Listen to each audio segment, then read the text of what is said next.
नमस्कार दोस्तों, स्वागत है आपके अपने YouTube चैनल रीडिंग लवर्स पर। दोस्तों, अगर आप हमारे चैनल पर पहली बार आए हैं तो हमारे चैनल को सब्सक्राइब करें, लाइक करें और साथ में बेल वाला आइकन को दबाना न भूलें, जिससे आपको हमारे आने वाली वीडियो की नोटिफिकेशन मिलती रहेगी। नमस्कार दोस्तों, स्वागत है आपके अपने YouTube चैनल रीडिंग लवर्स पर। दोस्तों, इस वीडियो में हम करने वाले हैं करंट जीके के महत्वपूर्ण क्वेश्चन जो आपके आगे आने वाले एग्जाम के लिए महत्वपूर्ण रहेंगे। और दोस्तों, अगर आपने हमारी पहले वाली वीडियो नहीं देखी है तो उससे आप जाओ ऊपर कोने में आई बटन पे क्लिक करके देख सकते हैं।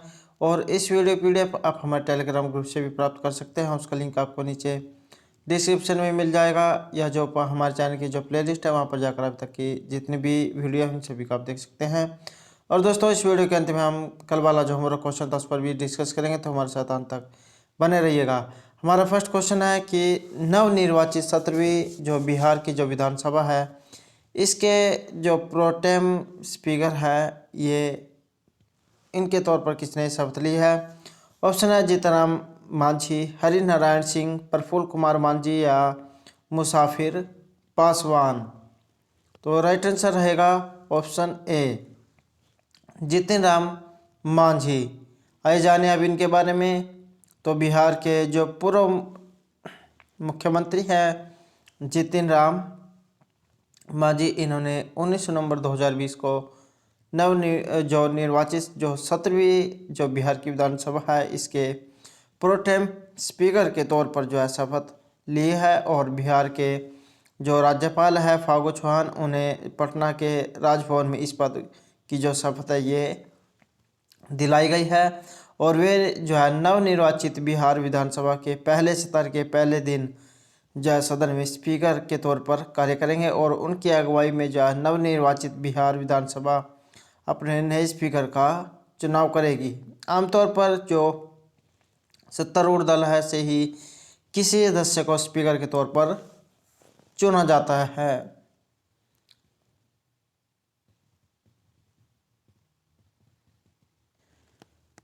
हमारा अगला क्वेश्चन है, चिल्ड्रन जो विश्व जो बाल दिवस है ये प्रतिवर्ष कब मनाया जाता है? ऑप्शन है 20 नवंबर, 21 नवंबर, 19 नवंबर या 18 नवंबर। तो राइट आंसर रहेगा ऑप्शन ए, 20 नवंबर। तो हाल ही में जो 20 नवंबर है 2020, इसको जो है दुनिया भर में विश्व बाल दिवस, वर्ल्ड चिल्ड्रंस डे या जो यूनिवर्सल चिल्ड्रंस डे है, इसके रूप में जब मनाया गया है। और आपको बता दें कि संयुक्त राष्ट्र के द्वारा वर्ष 1954 में जब 20 नवंबर को यूनिवर्सल चिल्ड्रंस डे के तौर पर जो है मनाए जाने की जो शुरुआत की गई थी। और विश्व बाल दिवस को जो बाल हित के लिए अंतर्राष्ट्रीय समग्रता स्थापित करने और पूरे विश्व के बच्चों में जागरूकता बढ़ाने और बच्चों को जो हित है उसमें सुधार के उद्देश्य से जो ये मनाया जाता है। नेक्स्ट क्वेश्चन है, हाल ही में किसे जो ब्रिटेन का वातायन शिखर सम्मान जो है मिला है? ऑप्शन है अरविंद केजरीवाल, रमेश पोखरियाल, राजनाथ सिंह या डॉक्टर हर्षवर्धन। तो किन्हें जो है ये किन को जो है इसे सम्मानित किया गया है? राइट आंसर रहेगा ऑप्शन बी, रमेश पोखरियाल। तो हाल ही में जो केंद्रीय शिक्षा मंत्री हैं रमेश पोखरियाल जी, इनको जो है ब्रिटेन का जो वातायन शिखर सम्मान है ये देने की घोषणा जो हाल ही में की गई है। और आपको बता दें कि जो निशंक है उनको यह सम्मान साहित्य के क्षेत्र में विशेष उल्लेखनीय योगदान के लिए दिया गया है। और अब तक का जो यह सम्मान है निंदा फाजली, राजेश रेड्डी, कुंवर बेचैन, अनिल जोशी, जावेद अख्तर और प्रसून जोशी को जो है यह प्रतिष्ठित सम्मान मिल चुका है। तो एग्ज़ाम के दृष्टि से जो है क्वेश्चन वेरी वेरी इंपॉर्टेंट रहेगा। हमारा अगला क्वेश्चन है, निम्नलिखित वैक्सीन निर्माताओं में से किसने दावा किया है कि ये जो कोविड-19 वैक्सीन है ये 95% प्रभावी है? ऑप्शन है Moderna, Johnson and Johnson, Sanofi या फाइजर। तो सही आंसर रहेगा हमारा ऑप्शन डी, फाइजर। तो ये जो अमेरिका की जो प्रसिद्ध कंपनी है फाइजर, इसके जो जर्मन सहयोगी बायोएनटेक ने जो है 18 नवंबर 2020 को इस बात की पुष्टि की है कि उन्होंने कोविड-19 वैक्सीन के जो चरण 3 का जो परीक्षण है ये पूरा कर लिया है और कोरोना वायरस के जो मरीज है इस पर इस अंतिम चरण के परीक्षण के बाद फाइजर BNT162b2 कोविड वैक्सीन 95% प्रभावी पाया गया है। और इन दोनों ही कंपनियों ने यह भी दावा किया है कि अब तक कोई गंभीर सुरक्षा मुद्दा सामने नहीं आया है और इस कोरोना वैक्सीन का अमेरिका सहित अन्य देशों में करीब 44,000 लोगों पर जो परीक्षण किया जा रहा है। और स्वास्थ्य विशेषज्ञों के मुताबिक जो वर्तमान में विकसित किया जा रहे जो सभी कोविड-19 टीकों के लिए जो इस फाइजर के परीक्षण परिणाम काफ़ी सकारात्मक रहे हैं। हमारा अगला क्वेश्चन है, किस राज्य या जो केंद्र शासित प्रदेश है उसने मास्क नहीं पहनने पर 2,000 रुपये जुर्माना लगाने की घोषणा की है? तो ऑप्शन है हमारे पुडुचेरी, दिल्ली, उत्तर प्रदेश या महाराष्ट्र। राइट आंसर रहेगा ऑप्शन बी, दिल्ली की सरकार ने जो है ये अगर कोई व्यक्ति जो है मास्क का प्रयोग नहीं करता है उस पर जो 2,000 रुपये लगाने का जो जुर्माना है की जो है घोषणा की गई है।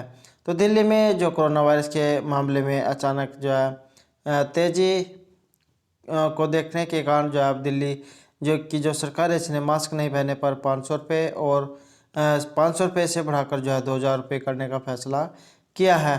दिल्ली और जो राष्ट्रीय राजधानी क्षेत्र है इसमें कोरोना वायरस की रोकथाम के लिए बेहद जरूर उपाय के तौर पर जो है मास्क लगाने और महत्व को बल देने के लिए और जो दिल्ली वासियों के द्वारा मास्क लगाने के लिए बरती जाने वाली लापरवाहियों को ध्यान में रखकर जो है इस 19 नवंबर 2020 को दिल्ली के जो मुख्यमंत्री हैं अरविंद केजरीवाल जी के द्वारा जो है ये घोषणा की गई है। नेक्स्ट क्वेश्चन है, हाल ही में जारी जो व्यापार रिश्वत जोखिमों की जो वैश्विक सूची है 2020 की, इसमें भारत को कौन सा स्थान इसमें मिला है?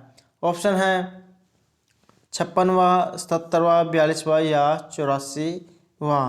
राइट आंसर रहेगा ऑप्शन बी, 77वां। तो हाल ही में जो एक रिपोर्ट जारी की गई है इसके मुताबिक भारत जो है रिश्वत जोखिम है इसकी वैश्विक सूची में 77वें स्थान पर है। और आपको बता दें कि यह जो रिश्वत रोधी जो मानक सेटिंग संगठन है ट्रेस, इसकी सूची में 194 देश और क्षेत्रों और स्वायत्त अर्ध स्वायत्त क्षेत्रों में व्यापार रिश्वत जोखिमों को भी इसमें शामिल किया जाता है। और इस साल के जो आंकड़े हैं उसके अनुसार उत्तरी कोरिया, तुर्कमेनिस्तान, दक्षिणी सूडान, वेनेजुएला और इरिट्रिया सबसे अधिक जो है व्यापारिक रिश्वत जोखिमों वाले देश हैं, जबकि डेनमार्क, नॉर्वे, फिनलैंड, स्वीडन और न्यूजीलैंड में जो है ये मामले सबसे कम हैं। हमारा अगला क्वेश्चन है, भारत का अपना नौवां बोइंग P-81 निगरानी विमान किस एरोस्पेस कंपनी से प्राप्त हुआ है?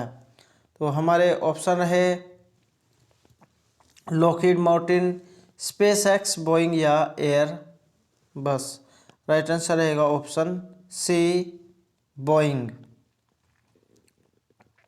तो इस जो 18 नवंबर 2020 को जो भारतीय नौसेना है इसने गोवा में नौसैनिक एयरबेस पर जो है नौवा बोइंग P-81 निगरानी विमान अमेरिका से प्राप्त किया है। इससे जो है भारत की पनडुब्बी रोधी युद्ध क्षमताओं को जो है काफ़ी बढ़ावा मिलने की उम्मीद है। और इस निगरानी विमान को जो है लंबी दूरी की जो पनडुब्बी रोधी युद्ध सतह है रोधी युद्ध के साथ साथ खुफिया निगरानी टोही मिशन के लिए जो खास तौर पर बनाया गया है। और भारत की जो सेना है इसने वर्ष 2017 के जो डोकलाम युद्ध था इसके दौरान भी जो इसका इस्तेमाल किया था। और इन P-81 विमानों को जो दुश्मन देश के बारे में खुफिया जो जानकारी है ये जुटाने के लिए और कई कई जैव तकनीकों और हथियार से लैस किया गया है।